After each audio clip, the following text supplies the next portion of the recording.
अस्सलाम वालेकुम दोस्तों, मेरा नाम है ज़िशान और मैं वेलकम करता हूं आपको ZS बर्ड इन्फो पे। और उम्मीद करता हूं कि आप सब खैरियत से होंगे।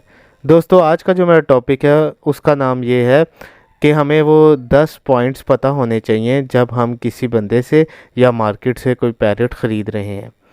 उम्मीद करता हूं कि आपको ये वीडियो पसंद आएगी।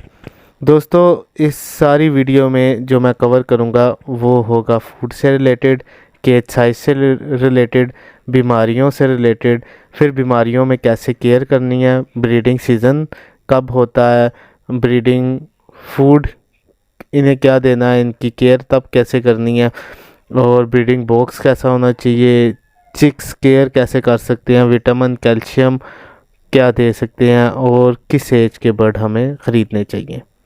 तो सबसे पहले मैं बात करता हूँ फूड के बारे में। जब आप कोई परिंदा ख़रीद रहे हैं तो आपको पता होना चाहिए कि वो खुराक में क्या क्या खाता है, और आपने उसे खुराक में सब्ज़ियां देनी है या नहीं देनी, फ्रूट्स देने हैं या नहीं देने, या सिर्फ उसे जो मार्केट से जो मिक्स सीड मिलती है वही देनी है। दूसरी अगर बात करूं तो केज साइज़ की। केज साइज़ आपको पता होना चाहिए कि इस बर्ड का केज साइज़ क्या होगा, ताकि वो बर्ड अच्छे से फ्लाई करे। जब वो एवरी में अच्छे से फ्लाई करेगा तो उसकी हड्डियां और जोड़ मज़बूत रहेंगे। जितना ज़्यादा वो फ्लाई करेगा उतना ज़्यादा खाना खाएगा और वो फिज़िकली स्ट्रॉन्ग होगा। तो केज साइज़ बहुत मैटर करता है आपके बर्ड के लिए, और केज साइज़ में लगी हुई स्टिक्स भी बहुत मैटर करती हैं। अगर आपने एक बड़ा केज रख लिया और उसमें कोई स्टिक्स नहीं लगाई जिस पे बर्ड बैठ सके उड़ के, तो स्टिक्स लगाना बहुत ज़रूरी है, क्योंकि बर्ड्स को उड़ना पसंद होता है। तो वो एक जगह से दूसरी जगह, फिर दूसरी जगह से तीसरी जगह उड़ते हैं। तीसरी बात करूं तो बीमारियों की। अगर आप बर्ड ले रहे हैं मार्केट से तो आपको पता होना चाहिए कि अगर इस बर्ड को कोई बीमारी आ जाए तो उस बीमारी का मैंने कैसे ट्रीटमेंट करना है, उस बीमारी से कैसे अपने बर्ड को महफूज रखना है, और कौन कौन सी बीमारियां बर्ड्स को लग सकती हैं। तो इसका नॉलेज होना ज़्यादा ज़रूरी होता है। पांचवी अगर बात करूं तो ब्रीडिंग सीज़न से रिलेटेड है। आपको पता होना चाहिए कि ब्रीडिंग सीज़न इस बर्ड का कब आएगा, और ब्रीडिंग सीज़न से पहले आपने केज की सफाई अच्छे से करनी है। फिर इसके अलावा आपने बर्ड को सॉफ्ट फूड देना है या नहीं देना, और इन चीज़ों का आपने ख्याल रखना है।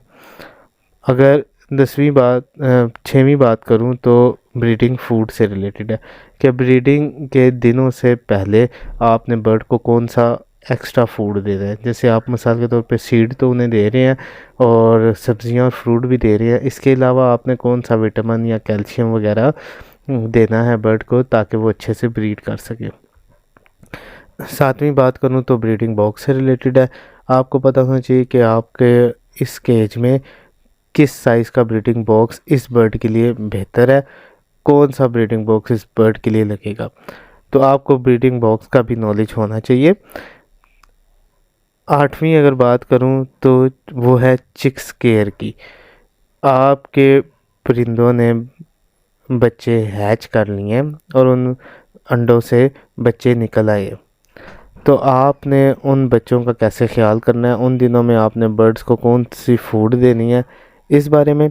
और नौवीं बात करूं तो विटामिन और कैल्शियम से रिलेटेड है कि आपने बर्ड को कौन सा विटामिन देना है, कब विटामिन देना है, और कैल्शियम कब देनी है, और कैल्शियम के क्या फ़ायदे हैं। और 10वीं बात अगर करूं तो आपने किस एज का बर्ड ख़रीदना है। कई दफ़ा ऐसा होता है कि मेरे कुछ भाई ब्रीडर पेयर ख़रीद लेते हैं, जबकि वो ब्रीडर पेयर में कुछ प्रॉब्लम्स भी होती हैं। तो अगर मेरी सजेशन माने तो आप पट्ठे ख़रीदें।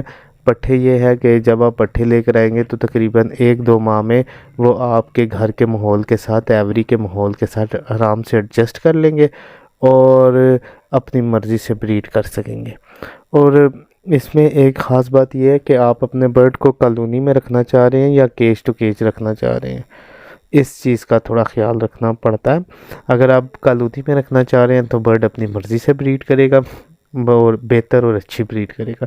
और अगर आप उसे केज टू केज रखना चाह रहे हैं तो तब आप ब्रीडिंग के कुछ मामलात आपके हाथ में आ जाते हैं। बहुत शुक्रिया। उम्मीद करता हूँ कि आपको ये वीडियो पसंद आई होगी।